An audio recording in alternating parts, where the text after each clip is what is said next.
দোস্ত, single life আর ভালো লাগে না রে। তো প্রেম কর, সমস্যা কোথায়? তোর তো বেটা গফ আছে, তাই এই কথা বলতাছিস? প্রেম কি এতই সহজ যে বললি আর প্রেম করু? শালা, মেয়ে দেখলে কথা কইতে পারিস না, তাহলে প্রেম করবি কেমনে? হয়েছে, আর কওয়া লাগবে না। দেখবি আমিও একদিন প্রেম করবো।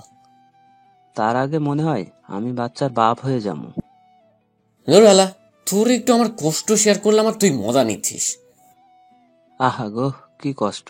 মোর বুকটা ফেটে যায় গো। কেউ ধরো মোরে আইয়া। দূর হারামি কোনখানের, তোর লগে আর থাকতাম না। বাই। এই কথা বলেই চলে আসলাম। নোমান ডাকছে, বাট আমার আর ভালো লাগছে না। আর হ্যাঁ, আমরা আমাদের আড্ডাখানায় মানে চাচার দোকানে বসে আড্ডা দিচ্ছিলাম। তখন ওই কথাটা বললাম। আর কি করলো দেখলেন তো?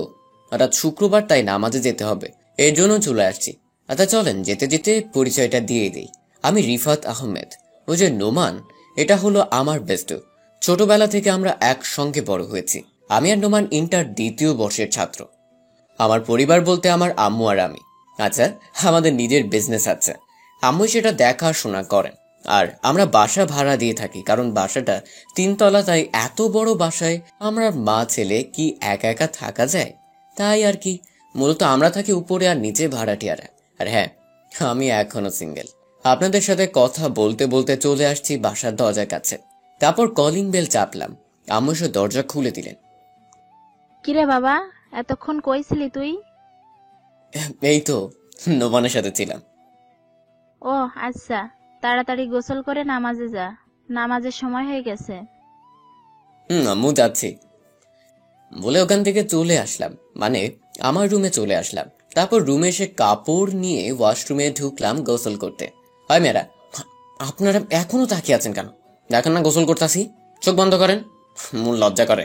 তারপরে গোসল করে বের হলাম। বের হয়ে রেডি হয়ে চলে গেলাম নামাজ পড়তে। নামাজ পড়া শেষ হলে আবার চলে আসলাম বাসায়। বাসায় এসে আম্মুকে বললাম, খাবার দাও। হুম, টেবিলে এসে বস, দিচ্ছি। আমি টেবিলে গিয়ে বসলাম। একটু পরে আম্মু খাবার নিয়ে আসলে আমাকে খাবার দিয়ে আম্মু আমার সাথে বসলেন খাবার খেতে।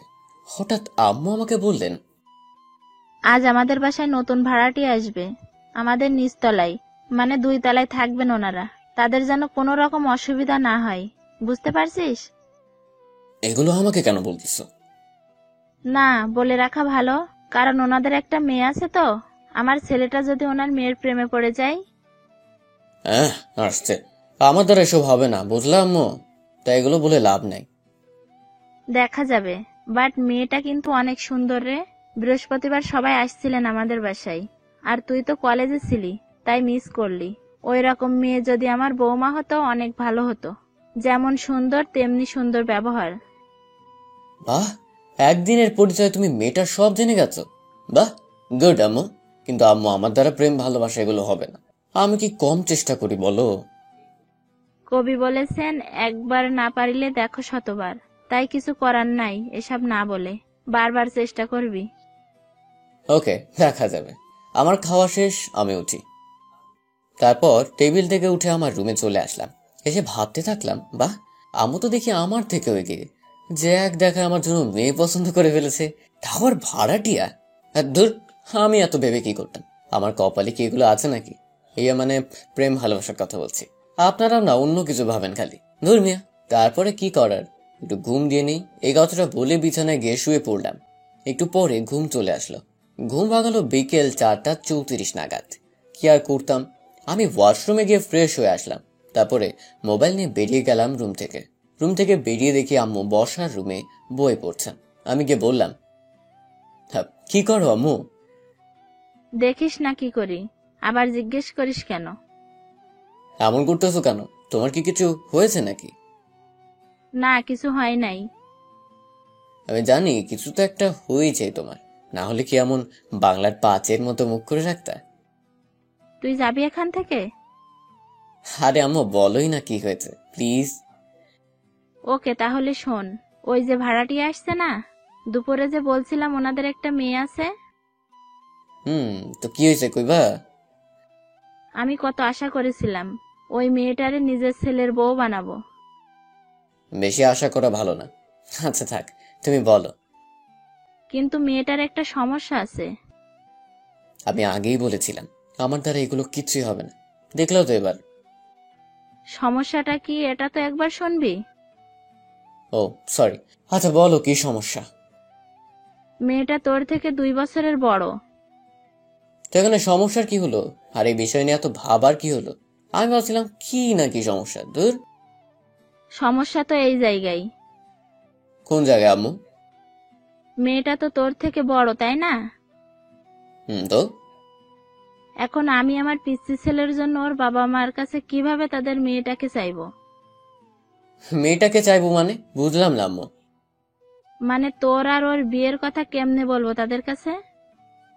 হ্যাঁ, তুমি এখনো এই কথা ভাবতেছো?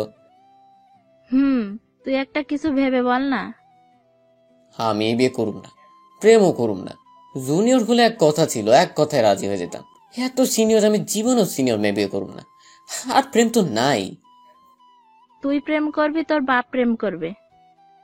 তাহলে আব্বুরে বইলো আবার জন্ম নিয়ে নতুন করে বিয়ে করতে, ওই সিনিয়র বড়িটারে। কি বলবি তুই? দাঁড়া দেখাচ্ছি। হে রে, আম্মু এবার আমার আলুর ভর্তা করে ফেলবে। এই ফাঁকে কেটে পড়ি। এই কথা ভেবে দৌড় দিলাম ছাদের দিকে। যখন দরজা দিয়ে ছাদে ঢুকবো তখনই কে যেন সামনে চলে আসলো। আমি একটু ভয় পেয়ে গিয়েছিলাম। তার কিছুক্ষণ পর স্বাভাবিক হয়ে আমি ব্যক্তিটার দিকে তাকালাম। তাকে দেখে তো সাথে সাথে ক্রাশ খাইলাম। বাহ, এত সুন্দর মানুষ হতে পারে, এরকম নানা চিন্তা মাথায় ঘুরপাক খাচ্ছিল। তখনই আমার ভাবনায় ছেদ করে সে আমার মুখের সামনে তুড়ি বাজিয়ে বলল, এই যে মিস্টার, এই যে এরকম হা করে কি দেখেন? তখন আমি ভাবনার জগৎ থেকে এসে উত্তরটা দিলাম, আপনাকে দেখি। এই ছেলে, কি বললাম? না মানে কিছু বলি নাই তো। আমি যেন কি শুনলাম, কি বিড়বিড় করে বলছো? ঠিক ভালো মতো বুঝতে পারি নাই। যাক, বাঁচা গেল। না কিছু বলি নাই। ও, আমি তখন বললাম, আচ্ছা আপনি ছাদে কি করছেন? আর আপনি কে? আপনাকে তো চিনলাম না। আমরা 3 তলায় উঠেছি, নতুন ভাড়াটিয়া। আপনি কে? আমি ওইসব মালিক, মানে বাড়িওয়ালা আর কি। তার মানে আম্মু এই মেয়েটার কথাই বলছিলেন। আসলেই তো মেয়েটা অসম্ভব সুন্দর, এক কথায় মাশাআল্লাহ। যাক, পরে এই বিষয় নিয়ে কথা বলবো নি। তার মানে তুমি সেই পিচ্চি, মানে বাড়িওয়ালার আন্টির ছেলে? এই যে মেস, আমাকে কোন দিক থেকে পিচ্ছি মনে হয় আপনার? আমি যথেষ্ট বড়, এবার ক্লাস 12-এ পড়ি, বুঝলেন? আসছে বড়। আমি তোমার থেকে 2 বছরের বড়, মানে আমি 14তে পড়ি। বুঝলা পিচ্চি? এই রাখেন, পিচ্ছি কইবেন না কইলাম। আর একবার খালি পিচ্ছি বলেন, খবর আছে আপনার। কোন চ্যানেলের খবর রে পিচ্চি? মুরে এক চ্যানেলের নামটা বলো তো, আমিও দেখমু কেমন খবর। আপনাকে তো আমি। মেয়েটা ছাদ থেকে নামার আগে আমি নেমে চলে আসলাম রুমে। আর ওইদিকে মেয়েটা হেসেই চলেছে। আচ্ছা চলেন মেয়েটার একটু পরিচয় দিয়ে নি। মেয়েটার নাম রাজিয়া সুলতানা, পড়াশোনা অনার্স 2য় বর্ষের ছাত্রী। হ্যাঁ, দেখতে মাশাআল্লাহ। বাসায় সে আর তার বাবা মা থাকেন, আর কেউ নাই। ব্যাস, বাকি পরিচয় গল্প পড়তে পড়তে জানতে পারবেন। এদিকে আমি, শালা মেয়েটা এত ফাজিল কেমনে? যতটা ভালো মানুষ ভাবছিলাম ততটাও ভালো না, ফাজিলের ফাজিল এই মেয়ে। বাট একটা কথা মানতেই হবে, হ্যাঁ, দেখতে কিন্তু মাশাআল্লাহ। তারপরে ভাই আমি জীবনেও ওই মেয়ের লগে প্রেম করতে যাবো না। প্রথম দিনে যা বুঝার বুঝে গেছি। এরকম ফাজিল মেয়ে আবার সিনিয়র এমন মেয়ের লগে প্রেম করতে চাইলে মোটে আর বেশি দিন লাগবে না। আমি এরকম আবোল তাবোল আর নানা কথা ভাবতে ভাবতে বিছানায় শুয়ে পড়লাম। একটু পর ঘুমও চলে আসলো। চলে গেলাম ঘুমের দেশে। আমার ঘুমও কারো সহ্য হয় না। ক্যাডাই জানি কল দিতে দিতে মোবাইলটারে তেনা তেনা কইরা ফেলতেছে। বিরক্ত ভাব নিয়ে কলটা রিসিভ করলাম। কল রিসিভ করতেই ওই পাশ থেকে নোমানের কণ্ঠটা ভেসে আসলো। তখন নোমান বলল, এই শালা, মারা গেছিস নাকি জীবিত আছিস রে? এতক্ষণ ধরে কল দিতেছি, কল রিসিভ করতেছিস না? দূর শালা, ঘুমের 12টা থেকে 14টা বাজিয়ে এখন এই কথা বলতাছিস। এই কথা বলতাম না তো কোন কথা বলতাম রে, ফকিন্নি কোনখানের? ধুর, তোর ফালতু কথা রেখে বল কেন কল দিছিস। তাড়াতাড়ি চাচার দোকানে আয়। ওকে, আইমুনে 5 মিনিট ওয়েট কর, আমি 15 মিনিটে আসতেছি। ধুর, তাড়াতাড়ি আয়। এই কথাটা বলেই নোমান কলটা কেটে দিল। আমিও বা আর কি করবো, ঘড়ির দিকে তাকিয়ে দেখি 5টা বাজে। তাই আর ঘুমানোর চেষ্টা না করে ওয়াশরুমে গেলাম ফ্রেশ হতে। ফ্রেশ হয়ে এসে রেডি হয়ে বেরিয়ে গেলাম রুম থেকে। বসার রুমে যেতেই দেখি আম্মু বসে বসে সিরিয়াল দেখছেন। আমাকে যেতে দেখে আম্মু বললেন, কিরে কই যাস? একটু বাইরে যাচ্ছি। আচ্ছা, তাড়াতাড়ি চলে আসিস। তারপর আমি আম্মুর কাছ থেকে বিদায় নিয়ে বেরিয়ে পড়লাম। নিচে নেমে গেট দিয়ে যখন বের হব তখন ওই সিনিয়র মেয়েটার লগে দেখা। আমি কিছু না বলে আমার মতো করেই যাচ্ছিলাম। তখন মেয়েটা বলল, কিরে পিচ্ছি, কই যাও এখন? এই তো বন্ধুর সাথে আড্ডা দিতে যাচ্ছি। আপনি কই থেকে আসলেন? একটা বান্ধবীর বাসায় গেছিলাম। ও ভালো। এই বলে চলে আসবো তখন আবার ডাক দিলেন। ধুর। এই পিচ্ছি শোনো। জি বলেন আন্টি। দেখো মজা, আমাকে পিচ্ছি বলিস তাই না? মেয়েটা আমার এই কথা শুনে রেগে আগুন হয়ে বলল, কি আমাকে কোন দিক থেকে আন্টির মতো লাগে রে পিচ্ছি? তাহলে আমাকে কোন দিক দিয়ে পিচ্চির মতো লাগে গো আন্টি? এই, আবার তুই আন্টি বলছিস আমাকে? দাঁড়া, তোকে দেখাচ্ছি। আমি পরিস্থিতি খারাপ দেখে কেটে পড়লাম। পেছন থেকে অনেক কিছু বলেছে, আমি কানে দিই নাই। বাপরে, মেয়েটার এত রাগ, তুমি থেকে তুইয়ে নেমে গেছে। বাহ। বাট একটা কথা, রাগলে মেয়েটাকে একদম পেতনি কি মানে পরীর মতো লাগে। তারপরে একটু একটু করে চলে গেলাম চাচার দোকানে। গিয়ে দেখি নোমান বসে বসে চা খাচ্ছে। আমি যেতেই বলল, তোর এত সময় লাগে আসতে? আরে আর বলিস না। তারপর নোমানকে একেবারে প্রথম থেকে এখন পর্যন্ত যা হয়েছে সব খুলে বললাম। এগুলো শুনে তো নোমান হেসে খুন হবার মতো অবস্থা। শালা এত কিছু হয়ে গেছে আর আমি কিচ্ছু জানি না? তা আপনার সিনিয়র আন্টিটা দেখতে কেমন বস? দেখতে মাশাআল্লাহ অনেক সুন্দর, কিন্তু মেয়েটা রাগী আর ঝগড়াটে আর ফাজিল। তো কি হয়েছে? সমস্যা নাই তো, যেহেতু তোর পছন্দ হয়েছে পটানো শুরু কর। জীবনেও না। দরকার হলে সারা জীবন সিঙ্গেল হয়ে থাকবো, তারপরেও এই মেয়ের সাথে প্রেম করতাম না। সেটা তো পরে দেখা যাবে। দেখে নিস ভালো কইরা। তখন নোমান বলল, আচ্ছা, বাসায় চলে যাব, আর ভালো লাগতেছে না রে। ওকে যা, আমিও চলে যাই। তারপরে আমি আর নোমান বাসার দিকে চলে গেলাম। দুজনের বাসা দুই দিকে, তাই একা একা আসা লাগলো। বাসায় আসতে আসতে 7টা বেজে গেল। তারপরে বাসার কাছে এসে দরজায় কলিং বেল চাপলাম। একটু পরে আম্মু এসে দরজা খুলে দিলেন। তারপর আমি কোনো কথা না বলে চলে গেলাম আমার রুমে। আর আম্মু সিরিয়াল দেখতে বসলেন। কি আর করার, একা একা রুমে ভালো লাগছিল না, তাই ভাবলাম ছাদে যাই একটু। তারপরে গুটি গুটি পায়ে ছাদের দিকে এগিয়ে যাচ্ছি। 2 মিনিট পরে ছাদে চলে আসলাম। এসে তো আমি অবাক হয়ে গেলাম, কারণ ছাদের ওই পাশে কে যেন রেলিং ধরে দাঁড়িয়ে আছে। এই সময় ছাদে কে থাকতে পারে? তাই আমি ওই মানুষটার কাছে এগিয়ে গেলাম। কেউ আসছে মনে করে ছাদে থাকা মানুষটা পেছনে ঘুরে তাকালেন। তাকে দেখে একটু অবাক হলাম, কারণ রাতের বেলা একা একা ছাদে কি করছেন। আমাকে দেখে সে সুন্দর একটা হাসি দিল, যে হাসিটা আবারও তার উপর ক্রাশ খেতে বাধ্য করলো। তারপরেও নিজেকে কন্ট্রোল করলাম। 1000বার ক্রাশ খামো, তারপরেও তুই মেয়ের লগে প্রেম করতে চাইবো না। আর হ্যাঁ, মেয়েটা হলো ভাড়াটিয়া, সে মেয়ে, বুঝলেন? আচ্ছা, যাক, আমার এই ফালতু কথা রাখি। এবার তাকে জিজ্ঞেস করলাম, আপনি রাতের বেলা ছাদে কি করছেন একা একা? না, এমনি। আমার রাতের আকাশটা অনেক ভালো লাগে, আর আকাশের চাঁদ অসম্ভব সুন্দর লাগে। সেম। আমার অনেক ভালো লাগে রাতের বেলা চাঁদ দেখতে, অন্যরকম এক অনুভব কাজ করে। হয়তো। এই কথা বলে সে আকাশের দিকে তাকিয়ে আছে, আমিও সেম নীরবতা পালন করছি আমরা। তখন সে হঠাৎ আমাকে জিজ্ঞেস করলো, আচ্ছা, তোমার নামটা তো এখনো জানি না, আন্টির কাছেও জিজ্ঞেস করতে পারি নাই। তোমার নামটা কি বলবা? আমার নাম রিফাত আহমেদ। আপনার নাম কি আপু? আপু বললাম, কারণ মেয়েটা যেহেতু আমার সিনিয়র, সো একটু সম্মান দেওয়া উচিত, তাই না? আর একটা কথা, আমি মেয়ের লাগে প্রেম করতে চাই না, তাই আর কি, বাকিটা বোঝে না। আমার নাম রাজিয়া সুলতানা। আপনার নামটা অনেক সুন্দর। ধন্যবাদ। স্বাগত। তখন রাজিয়া আপু বললেন, যেটা শুনে একটু অবাক হলাম। তারপরে স্বাভাবিকভাবে উত্তর দিলাম, তুমি কি প্রেম করো? মানে তোমার কি জিএফ আছে? আমি একটু হেসে বললাম, আমার কপালে এগুলো নাই, মানে আমার কপালে প্রেম নাই আর গার্লফ্রেন্ড। তা দুলাভাইয়ের কি অবস্থা? দুলাভাই মানে ঠিক বুঝলাম না। না আসলে আপনার বয়ফ্রেন্ড হলে তো আমার দুলাভাই হবে, তাই না? সেটাই বললাম। না, আমার বয়ফ্রেন্ড নাই, আমি সিঙ্গেল। হ্যাঁ?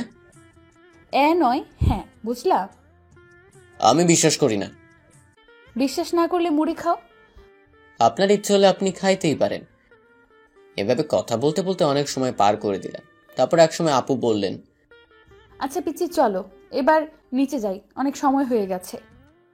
ঘড়ির দিকে তাকিয়ে দেখলাম 9টা বেজে গেছে। এত সময় কোন দিকে চলে গেল? তারপরে আমিও বললাম ওকে চলেন। তারপরে আমি আর উনি নিচে চলে গেলাম। উনি ওনার ফ্ল্যাটে না গিয়ে আমাদের ফ্ল্যাটে আসলেন। এতে একটু অবাকই হলাম, তাই বললাম, আপনি আপনার বাসায় না গিয়ে আমাদের বাসায় কেন আসছেন আপু? রাজি আপু বললেন, সামনে তাকিয়ে দেখো। তাই আমি সামনে তাকাইলাম। তাকে দেখি রাজিয়াপুর পরিবারের লোক, মানে ওনার বাবা মাও এখানে আছেন আর আম্মুর সাথে গল্প করছেন।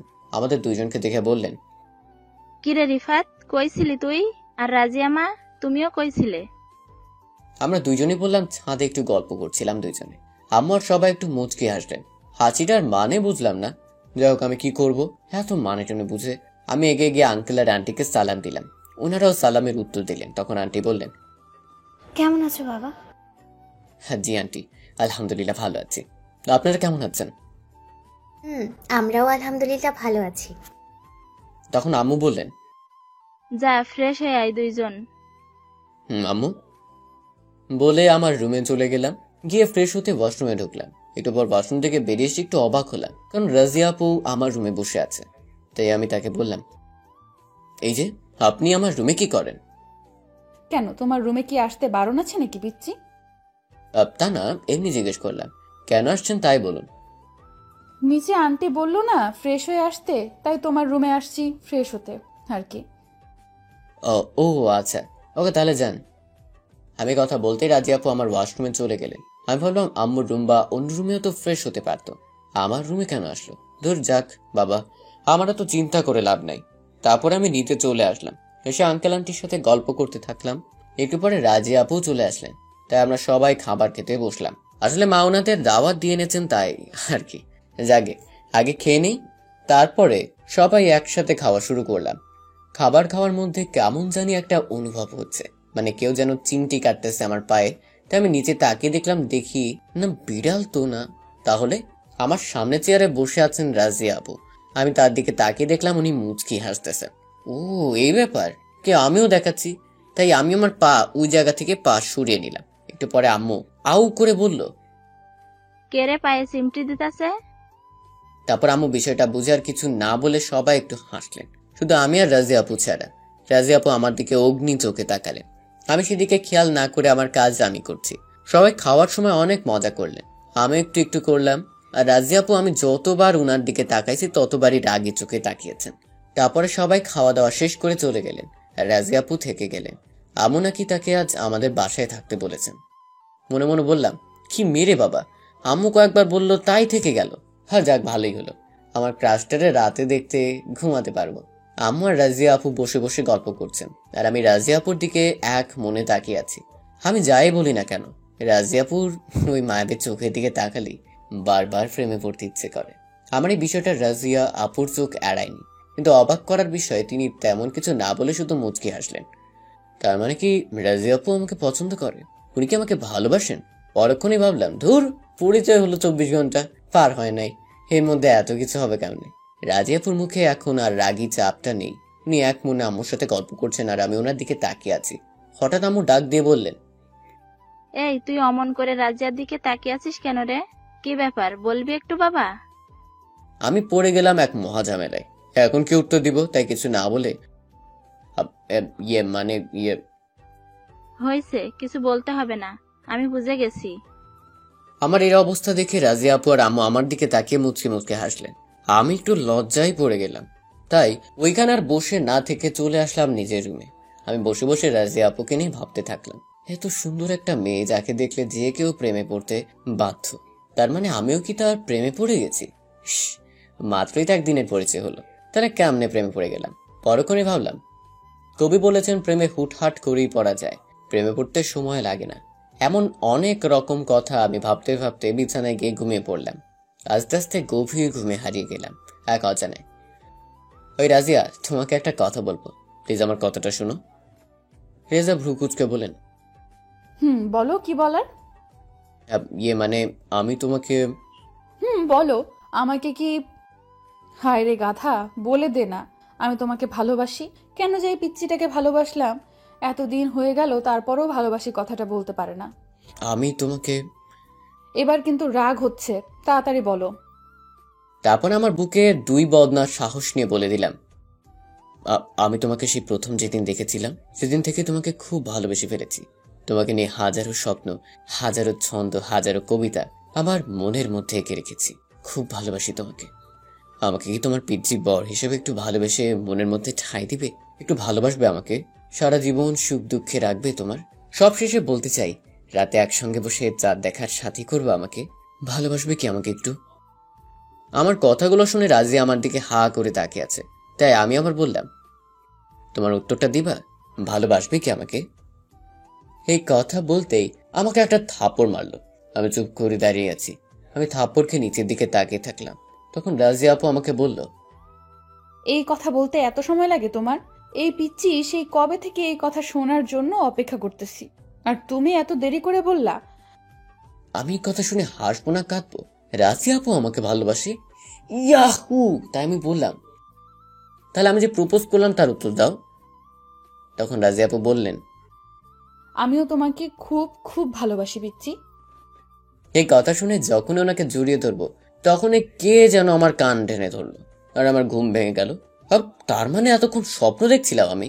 তোর স্বপ্ন বা বাস্তব জড়িয়ে ধরতে দিল না। তাই সামনে তাকিয়ে দেখলাম যে আম্মু আমার কান ধরে দাঁড়িয়ে আছেন। তখন আমি বললাম, আম্মু, উফ উফ, ছাড়ো, ব্যথা পাচ্ছি তো। ব্যথা পাওয়ার জন্যই তো কান ধরছি। এতক্ষণ ধরে ডাকতাছি, কোনো সাড়া নেই, তাই বাধ্য হয়ে কান ধরলাম তোর।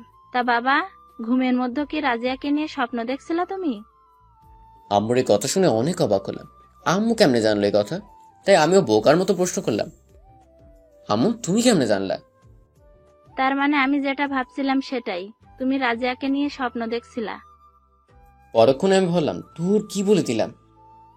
এ মানে আম্মু, হয়েছে কি, আমার না খুব জোরে পেয়েছে। এই বলে আমি ওয়াশরুমের দিকে এক দৌড় দিয়ে চলে গেলাম। গিয়ে দরজা বন্ধ করে নিজেই গালি দিতেছি। তোর, আমিও কি বোকা। আর ওইদিকে আমার আম্মু হাসতে হাসতে শেষ, সাথে খুশিও হলেন। যাক, আমার ছেলেটা প্রেমে পড়েছে, আবার আমার পছন্দ করা মেয়ে। উফ, যাই আমি আমার কাজ করি, আর আমার ছেলে ওর কাজ করুক। এই বলে আম্মু চলে গেলেন। ফ্রেশ হয়ে রুমে আসলাম। এসে দেখি আমার রুমে একটা মেয়ে আমার খাটে বসে আছে। সে পিছন ফিরে বসে যেন কি করছে, তাই আমি তার মুখটা দেখতে পারছি না। তাই আমি সামনে গিয়ে দেখলাম রাজি আপু। তাই একটু অবাকই হলাম, সকাল সকাল উনি আমার রুমে কি করেন। আমি তাকে জিজ্ঞেস করলাম, আপনি আমার রুমে কি করছেন? সে মোবাইল চাপছিল। আমি যে তার সামনে আসছি সে খেয়াল করে নাই। আচমকা আমার কথা শুনে একটু ভয় পেয়ে গেল। তারপর স্বাভাবিক হয়ে বলল, এমনি আসছিলাম তোমাকে নিয়ে যেতে, আন্টি বলছিল তাই। এসে দেখি তুমি ওয়াশরুমে, তাই তোমার জন্য অপেক্ষা করছিলাম, একসাথে যাব তাই। রাজিয়া আপু আমার দিকে ভালো করে তাকিয়ে একটু মুচকে হাসলেন। ও আচ্ছা, আমি একটু রেডি হয়ে নিই, আপনি আর একটু ওয়েট করেন। তারপর তাড়াতাড়ি করে রেডি হয়ে গেলাম কারণ যাতে একেবারে কলেজে যেতে পারি, তাই আর কি। তারপরে দুইজন একসাথে চলে গেলাম নাস্তা করতে। আম্মু নাস্তি রেডি করে আমাদের জন্য বসে অপেক্ষা করছিলেন। আমরা আসতেই নাস্তা খাওয়া শুরু করলেন, সাথে আমরাও। তারপরে নাস্তা খেয়ে যেই বেরোতে যাব তখনই আম্মু বললেন, রিফাত, আম্মু বলো। রাজিয়াকেও তোর সাথে কলেজে নিয়ে যা। তুই যেখানে পড়িস সেখানে রাজিয়াও পড়ে, তাই আজ থেকে দুইজন একসাথে যাওয়া আসা করবি, বুঝতে পারছিস? আমি মনে মনে অনেক খুশি হলাম। আচ্ছা আম্মু। তখন রাজিয়া আপু বললেন, আচ্ছা তুমি গেটের ওইখানে অপেক্ষা করো, আমি বাসা থেকে ব্যাগ নিয়ে আসি। ওকে। এই বলে আমি বাসা থেকে বেরিয়ে গেটের ওইখানে অপেক্ষা করতে থাকলাম। প্রায় 2 মিনিট 30 সেকেন্ড পর রাজিয়া আপু আসলেন। আমি বললাম, এবার যাওয়া যাক তাহলে। রিক্সা ডাক দাও। তারপরে আমি একটা রিক্সা ডাক দিলাম। রাজিয়া আপু উঠে বসলেন। আমি দাঁড়িয়ে আছি। আমি অপেক্ষা করছি কখনো আপু বলবেন আমিও যাতে তার সাথে এক রিক্সা করে যাই। ভাবতে না ভাবতেই আপুর ডাক। কি হলো পিচ্চি, তুমি দাঁড়িয়ে আছো কেন? তাড়াতাড়ি রিক্সাতে ওঠো। আমি কিছু না বলে উঠে পড়লাম। কিছু বললাম না, বললে যদি আমাকে না নিয়ে চলে যায় তাই। তারপর রিক্সা চালাতে শুরু করলো আর আমরা দুইজন নীরবতা পালন করতে থাকলাম। কারো মুখে কোনো কথা নাই। হঠাৎ অনেক জোরে বাতাস দিল, এত আপুর চুল আমার মুখের উপর এসে পড়ছে। আহ, কি সুবাস, যা ভাষায় বলে বোঝাতে পারবো না। আপু এটা খেয়াল করলেন যে আমি ওনার চুলের সুবাস নিচ্ছি, বাট উনি কিছু বললেন না। উনি আরো উনার সব চুল ছেড়ে দিলেন। আমি জানি না আমি কি তাকে সত্যিই ভালোবাসি নাকি এমনি, আর একদিনে কি করে ভালোবাসা হয় আমার মাথায় এগুলো কাজ করছিল না। আমি এই বিষয়গুলো রেখে উনার চুল নিয়ে খেলা করতে থাকলাম। আপু কোনো কিছু বললেন না, শুধু মুচকি মুচকি হাসলেন। আচ্ছা, আপু কি আমাকে ভালোবেসে ফেললেন? এত তাড়াতাড়ি দুইজন মানুষ কি করে ভালোবাসবে? আমি এতক্ষণে বুঝে গেছি আমি এই পেতনিকে সত্যিই ভালোবেসে ফেলেছি। ধুর, কত চেষ্টা করছি ওরে না ভালোবাসার, তারপরও ভালোবেসে ফেললাম। ও যদি আমাকে ভালো না বাসে তাহলে আর আমার এত চিন্তা কিসের? মা আছেন না, মাকে বলবো ওর লগে যাতে আমার বিয়ে দিয়ে দেয়, তাহলেই তো হয়। আমি এগুলো ভাবছিলাম, হঠাৎ কে যেন আমার চুল ধরে ঝাঁকানি দিল। আমি ভাবনার জগৎ থেকে বেরিয়ে এসে দেখলাম আপু আমার চুল ধরে ঝাঁকানি দিচ্ছেন। তখন আমি আপুর দিকে তাকিয়ে বললাম, কি হয়েছে? কই হারিয়ে গিয়েছিলে? এতক্ষণ ধরে ডাকতেছি, কোনো সাড়া শব্দ নাই। না না, আমি আবার কই হারিয়ে যাব? আমি তো আপনার পাশেই বসে আছি। আচ্ছা যাই হোক, রিক্সা থেকে নামো, আমরা কলেজে এসে পড়ছি। কখন আসলাম? এত তাড়াতাড়ি চলে আসলাম আজ? রাজিয়া আপু ভ্রু কুচকে বললেন, কই তাড়াতাড়ি আসলাম? এই তোমার কি হয়েছে বলো তো পিচ্ছি? আমি আর আপু রিক্সা থেকে নেমে গেলাম। তারপর আমি বললাম, কই আমার আবার কি হবে? কিছুই হয় না তো। কথার মাঝে আপু ভাড়াটা দিয়ে দিলেন। তারপর উনি বললেন, কিছু না হলে তখন থেকে এরকম করতেছো কেন? তোমার কি শরীর খারাপ লাগতেছে? আরে না, কিছু হয় নাই আমার, চলেন তো। তারপর আপুকে নিয়ে হাঁটতে শুরু করলাম।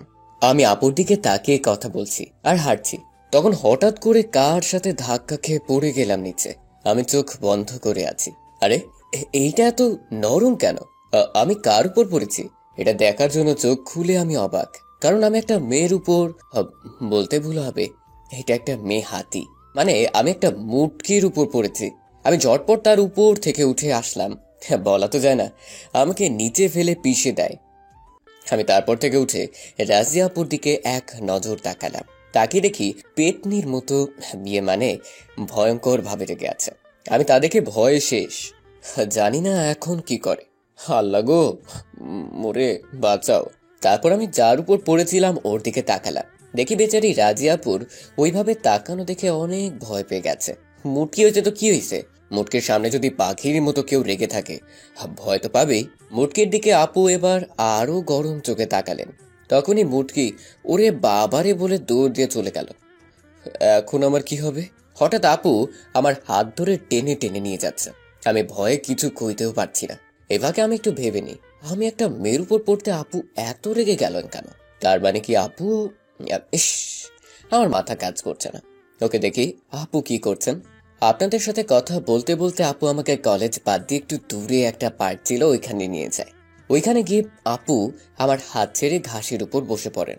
কোনো শব্দ করছে না দেখে ভয়ে ভয়ে বললাম, আপু, আপনি এইভাবে রেগে আছেন কেন? আর কলেজ বাদ দিয়ে এখানে কেন নিয়ে আসছেন? রাজি আপু কোনো কথা বলছে না। ধুর, কি হয়েছে ওনার? কথা বলছে না কেন? হঠাৎ করে আপু আবার আমার হাত ধরে কলেজ গেটে নিয়ে আসলেন। যা শালা, আমি কি ভাবছিলাম আর কি হলো?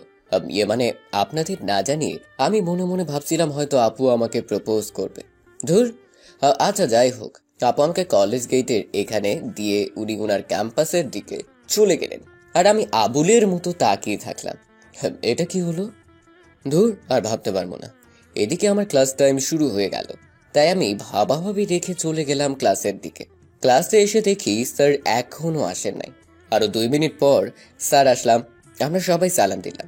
স্যারও সালামের উত্তর দিয়ে বললেন বই বের করতে। তারপর বই বের করলাম। এভাবে সবগুলো ক্লাস শেষ করলাম। সবগুলো ক্লাস যেহেতু শেষ, সেহেতু বাসায় চলে যাই।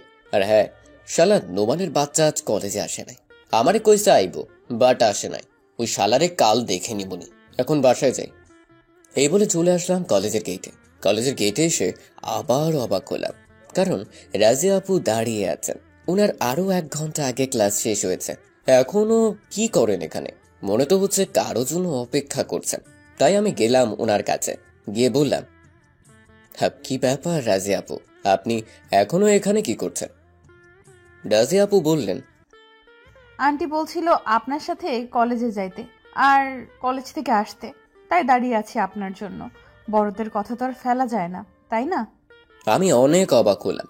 প্রথমত সে আমাকে আপনি কইরা বলতেছে, দ্বিতীয়ত সে নাকি আম্মুর কথায় এখনো দাঁড়িয়ে আছে। ব্যাপারটা কেমন জানি লাগছে। যাকগে, পরে এই বিষয় নিয়ে চিন্তা করবনি। এখন রিক্সা ডাক দিই। একটু পর একটা রিক্সা আসলো, ওইটাকে ডাক দিলাম। তারপর দুইজন উঠে বসলাম। দুইজন চুপ করে আছি। ধুর, কি এমন করলাম যে এই মেয়ে আমার সাথে কথা বলছে না? ধুর, আমিও দেখবো কতক্ষণ সে কথা না বলে থাকে।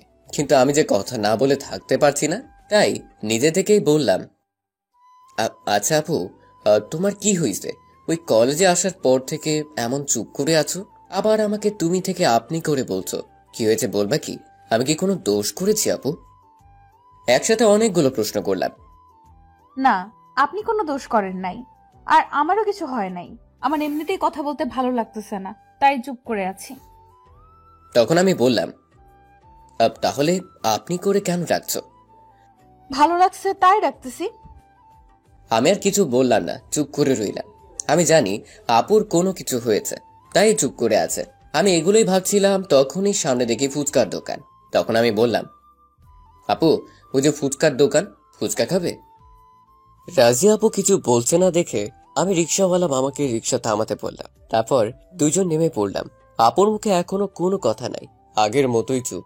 আমি এই ফাঁকে রিক্সা ভাড়াটা দিয়ে দিলাম, আর আপুর হাত ধরে ফুচকার দোকানের দিকে হাঁটা ধরলাম। আমি আপুর হাত ধরতেই আপু একটু কেঁপে উঠলেন। এটা আমি বুঝতে পারছি।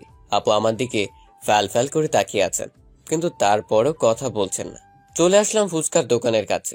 তখন আমি আপুকে বললাম, ঝাল দিয়ে খাবেন নাকি ঝাল ছাড়া খাবেন? তখন আপু কোনো কিচ্ছু বললেন না। কেমনটা লাগে বলেন? তাই আমি বলে দিলাম, 2 প্লেটে ঝাল দিবেন। ওকে মামা, তোমরা গিয়ে চেয়ারে বসো, আমি পাঠিয়ে দিতাছি। তারপর চলে আসলাম।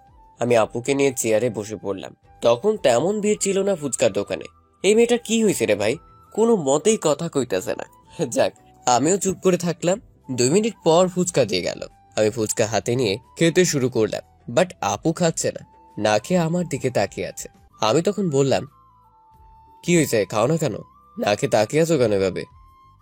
রাজি আপু কিছু না বলে আমার দিকে না তাকিয়ে নিচের দিকে তাকালেন, আর হাত দিয়ে ফুচকা নাড়াচাড়া করলেন, কিন্তু মুখে নিচ্ছে না। তাই আমি কি জানি একটা ভেবে আমার প্লেট থেকে একটা ফুচকা নিয়ে ওনার মুখের সামনে ধরলাম। আর হ্যাঁ, ফুচকা কিন্তু হেব্বি ঝাল হয়েছে। আমি ওনার মুখের কাছে ফুচকা ধরে আছি, আর উনি আমার দিকে তাকিয়ে আছেন। তাই বললাম, কি হলো, তাকিয়ে থাকবেন নাকি ফুচকাটা নিবেন? আমি কথা বলতে একটু পর উনি ফুচকাটা নিলেন। আমি আরো কয়েকটা খাইয়ে দিলাম। তখন হঠাৎ করে বললেন, ও মা গো, ঝাল ঝাল, পানি পানি, আমি পানি খাবো, তাড়াতাড়ি পানি দাও। আমি এটা শুনে তাড়াতাড়ি ফুচকাওয়ালা মামার কাছে গেলাম, গিয়ে পানি নিয়ে আসলাম। উনি গপ গপ করে সব পানি খেয়ে নিলেন। তারপরও ঝাল ঝাল করেই যাচ্ছেন। আমি কি করব ভেবে পাচ্ছি না। সামনে তাকিয়ে দেখি একটা মিষ্টির দোকান। তাই আমি বললাম, আপনি একটু অপেক্ষা করেন, আমি মিষ্টি নিয়ে আসতেছি। আমি অপেক্ষা করতে পারবো না, আমার খুব ঝাল লাগতেছে। প্লিজ, একটু সময় লাগবে, যাবো আর আসবো। আমি আর কিছু কইতে পারলাম না। টান দিয়ে আমাকে ওনার কাছে নিয়ে 4 ঠোঁট এক করে দিলেন। এমনটা হবে আমি ভাবতেই পারি নাই। রাজিয়া আপু আমাকে কিস করবে, এটা কল্পনাও করতে পারি নাই আমি। অনেকক্ষণ অবাক হয়ে থাকলাম, আর উনি আমার ঠোঁট চুষে চুষে খাচ্ছেন। মনে হচ্ছে আমার ঠোঁটটা রাবারের মতো টানছেন আর চুষছেন। 7 মিনিট পরে উনি আমার ঠোঁট জোড়া ছেড়ে দিলেন। তারপর আমার থেকে একটু দূরে গিয়ে দাঁড়ালেন, আর আমি চেয়ারে হা করে ওনার দিকে তাকিয়ে আছি। আমার এখনো মাথায় ঢুকছে না এতক্ষণ কি হইল। তারপর একটা স্বাভাবিক হয়ে চারপাশে তাকিয়ে দেখলাম কেউ আছে কিনা। দেখলাম 5-6 জন আছে, বাট ওনারা মনের সুখে ফুচকা খাচ্ছেন। ভাগ্য ভালো কেউ দেখে নাই। আমি তাড়াতাড়ি করে ফুচকার বিল দিয়ে আপুর কাছে চলে আসলাম। আর হ্যাঁ, একটা কথা বলে রাখি, আপুর ঠোঁটটা কিন্তু অমৃতের মতো। যদিও কখনো অমৃত খাই নাই, বাট আপু ঠোঁটে ওই রকম স্বাদ আছে। আমি আপুর কাছে গিয়ে বললাম, এটা আমাকে বলতে না দিয়ে আপু বললেন, আসলে আমি সরি, ঝালের কারণে মাথা ঠিক ছিল না, তাই ওইটা দিয়ে দিছি। বলে লজ্জায় লাল হয়ে গেলেন। আমিও আর কিছু না বলে আপুর লজ্জা মাখা মুখের দিকে এক মনে তাকিয়ে রইলাম। তখন আপু বললেন, কি হলো, তাকিয়ে থাকবা নাকি বাসায় যাইবা? আমি স্বাভাবিক হয়ে বললাম, ওকে চল। একটু অবাকও হলাম, কারণ একটু আগে আপনি আপনি করে বলছেন, এখন আবার তুমি। জানি না বাপু, এই মেয়ের মনে কি চলছে। আমি আরেকটা রিক্সা ডাক দিলাম। তারপরে রিক্সা নিয়ে চলে আসলাম বাসায়। রিক্সায় আর কোনো কথা বললাম না। বাসায় এসে রাজিয়া আপু ওনার বাসায় চলে গেলেন, আর আমি আমার বাসায়। আমি আমার বাসায় এসে কলিং বেল চাপ দিলাম। কলিং বেল চাপ দিতেই আম্মু এসে দরজা খুললেন। আপনারা হয়তো ভাবছেন আম্মু অফিসে না থেকে বাসায় কি করছেন। আসলে এখন বিকেল হয়ে গেছে, আর আম্মু তেমন অফিসে যান না। বেশি জরুরি কিছু না হলে ম্যানেজার সাহেব সবকিছু দেখে নেন। আম্মু দরজা খুলে দিয়ে আমার দিকে অবাক হয়ে তাকিয়ে থাকলেন আর মুচকি মুচকি হাসলেন। আমি বললাম, কি ব্যাপার, তুমি এভাবে হাসছো কেন? তখন আম্মু যেটা বললেন সেটা শুনে আমি যেন মাটি থেকে আকাশে, না মানে আকাশ থেকে মাটিতে পড়লাম। কারণ আম্মু বলেছেন, কিরে তোর ঠোঁট কেটে গেল কিভাবে? আর ঠোঁটের পাশে লাল লাল কি দেখা যাচ্ছে রে? সর্বনাশ করছে, আমি তো খেয়াল করি নাই। রাজি আপু, তোমাকে আমি খাইছি। এখন জানি না আম্মু কি না কি ভাববেন। না মানে আম্মু আমাকে কিছু বলতে না দিয়ে আম্মু বললেন, বুঝে গেছি। যা রুমে গিয়ে ফ্রেশ হয়ে খাবার খেতে আই। আমি তো তাড়াতাড়ি করে রুমে চলে আসলাম। আর যাক বাবা, বাঁচা গেল। উফ, আম্মু যদি আর কিছু বলতো তাহলে তো আমি শেষ হয়ে যেতাম। আমি চলে গেলাম ফ্রেশ হতে, আর ওইদিকে আম্মু ভাবতেছেন, লুকিয়ে লুকিয়ে প্রেম করা হচ্ছে, আবার কিস করাও হচ্ছে। দাঁড়া, তোদের বিয়ের ব্যবস্থা করতে হবে, নইলে আরো কত কি করে ফেলবে আল্লাহ জানে। তার থেকে আগে ভাগে বিয়ে দিয়ে দেওয়াটাই ভালো হবে। ভাই আর ভাবির সাথে তো আমার কথা হয়েই গেছে, খালি দেখতে চাচ্ছিলাম ওদের মনে কি চলে। আর আজ বুঝেও গেলাম, খুব তাড়াতাড়ি তোমাদের 4 হাত এক করে দেব আব্বু, চিন্তা করিস না। আরো কি জানি ভাবতে থাকলেন, আর আমি বলেও লাভ নেই। এদিকে আমি ফ্রেশ হয়ে নিচে আসলাম খাবার খেতে। এসে বললাম, আম্মু তাড়াতাড়ি খাবার দাও, খুব খিদে পাইছে। টেবিলে রাখা আছে, খেয়ে নে, আমি সিরিয়াল দেখতাছি। হ্যাঁ, তুমি সারাদিন পড়ে থাকো ওই সিরিয়াল নিয়ে, আর এদিকে তোমার ছেলে খাবে নাকি খাবে না এটার কোনো খেয়াল নাই। ধুর। তখন আম্মু বললেন, খেয়াল রাখার জন্য তাহলে একজন নিয়ে আই, তোরও খেয়াল রাখবে আমারও রাখবে। আমাকে এই বুড়ো বয়সে কাজ করা লাগবে না। আম্মুর কথা শুনে অনেক অবাক হলাম। কি বুঝাতে চাচ্ছেন আম্মু? আম্মু, তোমার কথা ঠিক বুঝতে পারলাম না, বুঝিয়ে বলবা প্লিজ? আরে হাদারাম, আমি বোঝাতে চাচ্ছি বিয়ে করে বউ নিয়ে আই, তাহলে তোর ভালো করে খেয়াল রাখবে। মানে আমি এত তাড়াতাড়ি বিয়ে করবো না। আমি চাই না এত তাড়াতাড়ি প্যারাময় বাস আমার গলায় ঝুলে থাকুক। সিঙ্গেল আছি, ভালোই আছি, বুঝলে আম্মু? তখন আম্মু বললেন, ওকে, তাহলে আজ থেকে নিজের খাবার নিজে নিয়ে খাবি, আমাকে বলবি না। এটা কেমন কথা আম্মু? এটাই ভালো কথা। বিয়ে কর, তাহলে বউ আদর করে তুলিয়ে খাওয়াবে, আমি আর পারবো না। তুমি বাচ্চা ছেলের উপর অবিচার করতেছো আম্মু।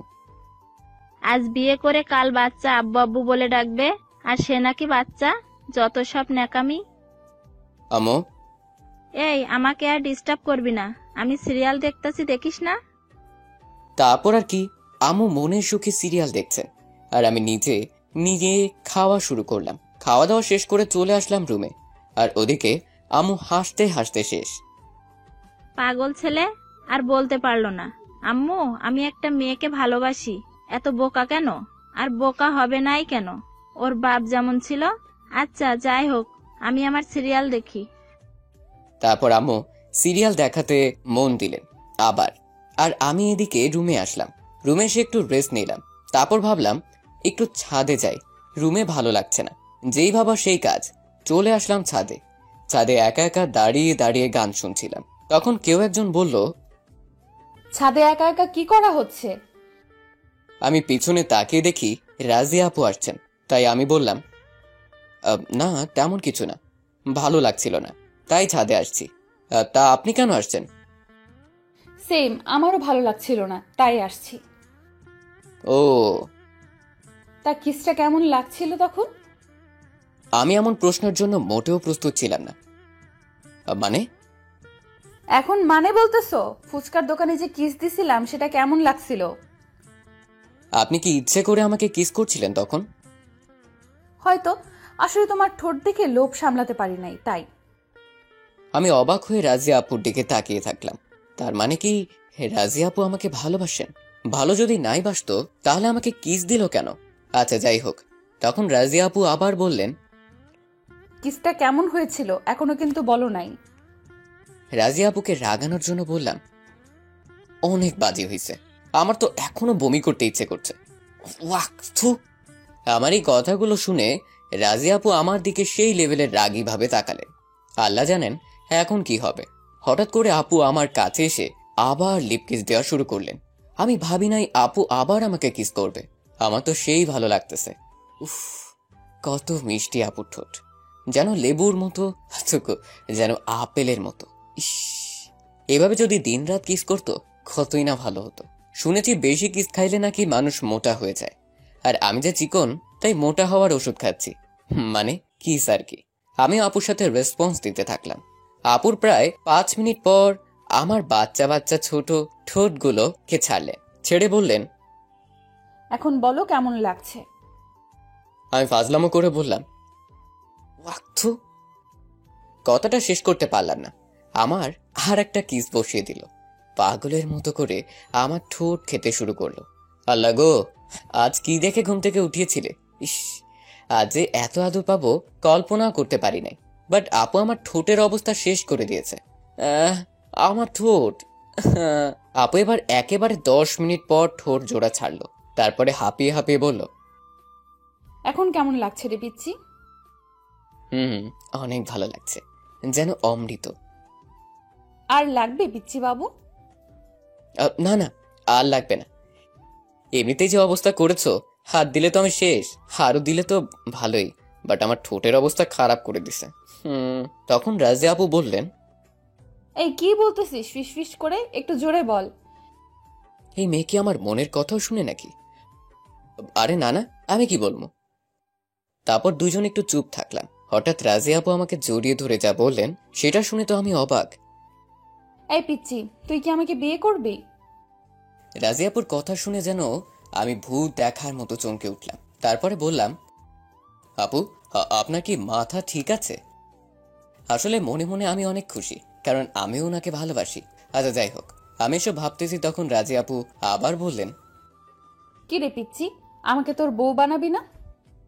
ওনার কথায় আমার হুঁশ ফিরল। কি যেন বলছিলেন আপু? রাজিয়া আপু শান্ত গলায় বললেন, তুই কি আমাকে বিয়ে করবি?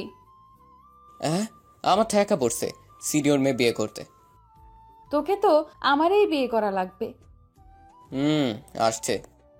আমাকে এখন তুই প্রপোজ করবি। পারবো না। রাজিয়া আপু তখন রেগে বললেন, না পারলে এমন জায়গায় লাথি দেব যে বাবা হতে পারবি না। এই কথা শুনে অনেক ভয় পেয়ে গেলাম, কারণ এই মেয়ে আমার ক্রাশ হলে কি হবে, যা বলে তাই করে, কুর্তি কোনখানের। এগুলো বলতেছি তখন আবার বলল, কি রে, দেবো নাকি না প্রপোজ করবি? না না, আমার লাগবে না, করতেছি ওয়েট। তারপর আমি আশেপাশে দেখলাম, ফুলের টব দেখে সেখান থেকে একটা গোলাপ ফুল তুলে আনলাম। তারপরে আপুর সামনে হাঁটু গেড়ে বসে পড়লাম। আপু শুধু চেয়ে দেখছেন। তখন আমি বলা শুরু করলাম, আমার দেখা সব থেকে সুন্দর মানুষটা তুমি। যেদিন প্রথম তোমাকে দেখি সেদিন খুব ভালো লেগে যায়, আর সেই ভালো লাগা থেকে ভালোবাসা। খুব ভালোবেসে ফেলেছিলাম, কিন্তু বলতে পারতাম না ভয়। কিন্তু আজ যখন তুমি আমাকে ভালোবাসি বললা, তখন খুব খুশি হয়েছিলাম।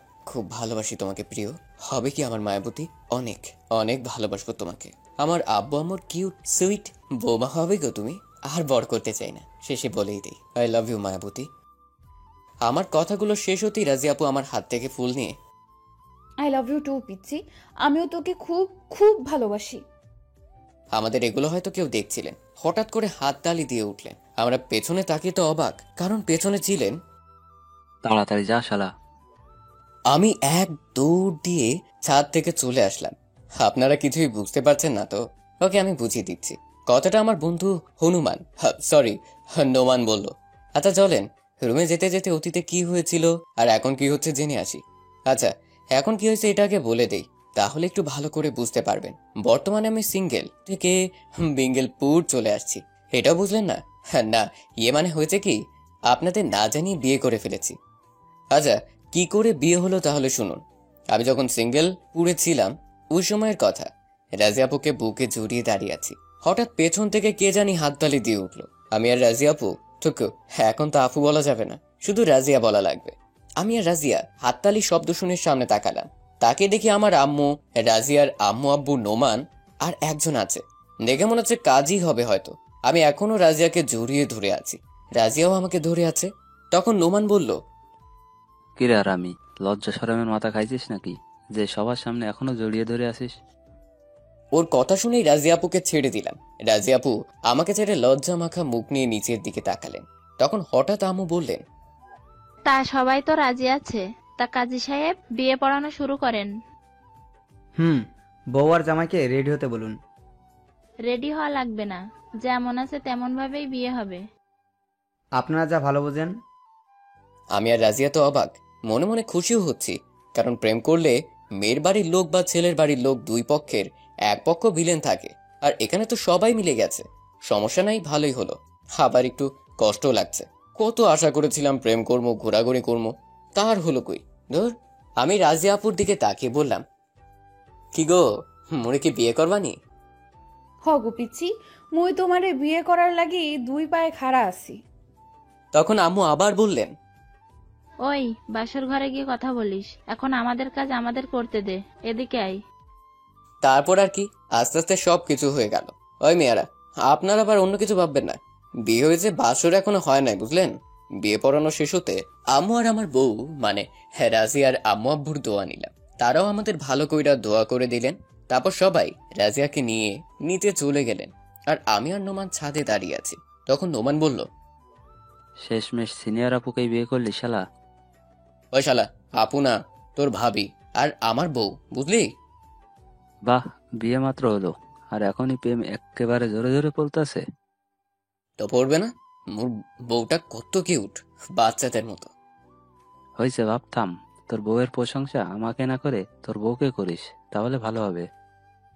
শালা, এই কথাটা সত্যি কইছিস? এই নোমান কখনো মিথ্যা কথা বলে না। হ, মোর জানা আছে কেডাই মিশা কথা কয় আর কেডাই কয় না। হয়েছে, তুই আর কিছু কোস না ভাই, চুপ কর। দোস্ত, বল কি বলবি, এত ঢং করার কি আছে? শালা তোর মুখে রস কস নাই, হারামি কোনখানের। নাই, এখন তোর কথা তুই বল। দোস্ত, বাসর ঘরে কি কি করে আমার একটু বলে দিবি? প্রথম তো এগুলোর বিষয়ে তেমন জানি না, বাট পরের বার থেকে সব জেনে শুনে ঢুকবো। ওই, সেইগুলো রাখ, আগে বল। পরের বার জেনে শুনে ঢুকবি মানে? তুই কি আর একটা বিয়ে করবি? শুনে রাখ, তোর বউ তোকে কাঁচা লবণ মরিচ দিয়ে ভালো করে মাখিয়ে চিবিয়ে সাবার করবে, বুঝলি? সো ওই চিন্তা মাথা থেকে ঝেড়ে ফেল। ভাই তুই চুপ কর, আমার ভুল হয়ে গেছে, তোকে এগুলো বলে মাপ চাই ভাই। ওকে, যা মাফ করে দিলাম। পরের বার থেকে এগুলো কইলে সোজা গিয়ে বলে দিমু। আমি আজ বাসর ঘরে যাবো না রে। মানে কি? তুই বাসর ঘরে যাবি না কেন? এই রাতের জন্য সবাই কত কিছু না ভেবে রাখে, আর তুই তো তোর ভালোবাসার মানুষকে বিয়ে করছিস, তাহলে যাবি না কেন? ভাই আমি শুনেছি বিয়ে মানে প্যারা। যেমন ধর, আমি তোর সাথে আগে যে কোনো সময় আড্ডা মারছি, রাত করে বাসায় আসছি, আর কত কি করেছি তোর সাথে। তো কি হয়েছে? বিয়ে তো করেছি, তাই না? আমার চোখের সামনে তো করলি। তাহলে বোঝ, তখন কি আর তোর লগে আড্ডা দিতে পারমো, রাত করে বাসায় আসতে পারমো? আজ হয়তো আমার আড্ডা দেওয়ার দিন শেষ, মানে দিমু, বাট আগের মতো দিতে পারবো না। তাই তোর লগে আজ সারা রাত আড্ডা দিমু, বাসর পরে কোনো একদিন করমুনি। আমার কথা শুনে নোমান আমাকে জড়িয়ে ধরে বলল, বন্ধু, তুই আমার এত ভালোবাসিস যে তার জন্য বাসরও করবি না? কিন্তু বন্ধু, এটা তো আমি হতে দিব না। তোমাকে এখন বাসর ঘরে যেতেই হবে, এমনিতে অনেক দেরি হয়ে গেছে। না, আমি আজ তোর সাথে আড্ডা দিব। নোমান কি জানি ভাবলো, কিছুক্ষণ পরে বলল, আচ্ছা এই পাঞ্জাবিটা আর শেরওয়ানিটা পরে নে তাড়াতাড়ি। তখন আমি কইলাম, এগুলো কেন পড়তে যাব? নোমান একটু রেগে বলল, শালা, বিয়ে করেছিস সেটা জানিস না? আরে রাগ করিস কেন, আর এটা তো বিয়ের আগে পড়ানোর কথা, আর তুই বলছিস বিয়ের পরে? আগে টাইম ছিল না তাই। দে পড়তাছি। তারপরে আমি একটু ছাদের ওই পাশে গিয়ে পড়ে আসলাম, এসে নোমানের সামনে দাঁড়ালাম। মামা, তোকে কিন্তু সেই লাগতেছে। তোর সিনিয়র বউ মানে আমাদের ভাবি তো তোকে দেখে ঘাস থুক্কু ক্রাশ খাবে। ধুর শালা, তুই যে কি বলিস, আমার বুঝে লজ্জা লাগে না? ওই শালা, তোর ঢং বন্ধ কর। আরে আজিব, আমি কই ঢং করলাম? কি ঢং করছিস? সবাই দেখতেছে। সবাই মানে কেডায় দেখছে? তোর জানা লাগবে না, যারা দেখছে তারা জানলেই হবে। এবার চল। কোথায় যাব? আজ তোর সাথে সারা রাত আড্ডা দিব। আড্ডা দিবি না? দাঁড়া, বাসর রাত পেলে আমাদের সাথে আড্ডা তোর বের করছি। ওই, এদিক ওদিক কি দেখছিস? দাঁড়া দেখাচ্ছি। হঠাৎ নোমান ছাদের ওই পাশ থেকে একটা লাঠি নিয়ে আসলো। বুঝতে পারছি ঝামেলা আছে, তাই এক দৌড় দিলাম। তা আমাকে আর পায় কি? পেছন থেকে নোমান বলল, তাড়াতাড়ি যা শালা। এগুলো ছিল অতীত, চলেন এবার বাস্তবে আসা যাক। আপনাদের সাথে কথা বলতে বলতে রুমের সামনে চলে আসলাম। একটু ভয়ও করছে। ঘড়ির দিকে তাকিয়ে দেখলাম 12টা বাজার কাছাকাছি। জাগে এখন থেকে আর কি করবো, তাই বিসমিল্লাহ বলে দরজাটা খুললাম। দরজা খুলে সামনে তাকিয়ে দেখি আমার বউ বিছানায় বসে আছে, আর ঘরটা অনেক সুন্দর করে সাজানো হয়েছে। আর আমার বউটা লাল রঙের শাড়ি পরে আছে। আমি ভাবতেছি কয়েক ঘন্টার ভিতরে এত কিছু হলো কেমনে। জাগে যা হয়েছে ভালোই হয়েছে। তো আমি একটু কাশি দিলাম। আমার কাশির শব্দ শুনে রাজিয়া বিছানা থেকে উঠে আমার কাছে এসে আমাকে সালাম করতে যাবে, তখন আমি বললাম, আরে রাজিয়া আপু, কি করতেছেন? উঠেন উঠেন। আপু বললাম একটু রাগানোর জন্য। তখন রাজিয়া রেগে আমার পায়ে সালাম করার বদলে চিমটি কাটলো। তারপর উঠে বলল, ওই কুত্তা, আমি তোর আপু লাগি? হ্যাঁ, আজ থেকে আমি তোর বউ, বুঝলি? যদি আর কোনোদিন শুনেছি আপু ডাকছিস তাহলে কিন্তু। এদিকে তো আমি শেষ। তারপর বললাম, তাহলে কি গো বউ? তোর মাথা কুত্তা। রাজিয়া আপু এইমাত্র অনেক রেগেছিলেন, আর বউ বলতে লজ্জায় আমাকে জড়িয়ে ধরলেন। কি আজীব রে ভাই, মেয়েদের বোঝা সত্যি অনেক কঠিন। আমি আর কি করবো, আমিও তাকে জড়িয়ে ধরলাম। তারপর বললাম, এখানে কি সব করবা নাকি বিছানায় যাবা? কোলে করে নিয়ে যাও। আমার ঠেকা পড়ছে, এই আলুর বস্তা কোলে নেব। কি বললি তুই? হেই রে, কই কি বললাম? আমি বলছি আমার মিষ্টি বউটাকে আজ খুব সুন্দর লাগছে। আরো একবার ক্রাশ খেলাম গো তোমার উপর। সে কি আর রেগে থাকবে বলেন? সে তো এখন লাল হয়ে গেছে। আরে আপনারা খালি উল্টা বুঝেন, লজ্জায় লাল হয়ে গেছে আর কি। তারপরে আমি তাকে কোলে করে বিছানায় নিয়ে গেলাম। মুই আর কইতে পারবো না, তাই এখানেই শেষ করলাম।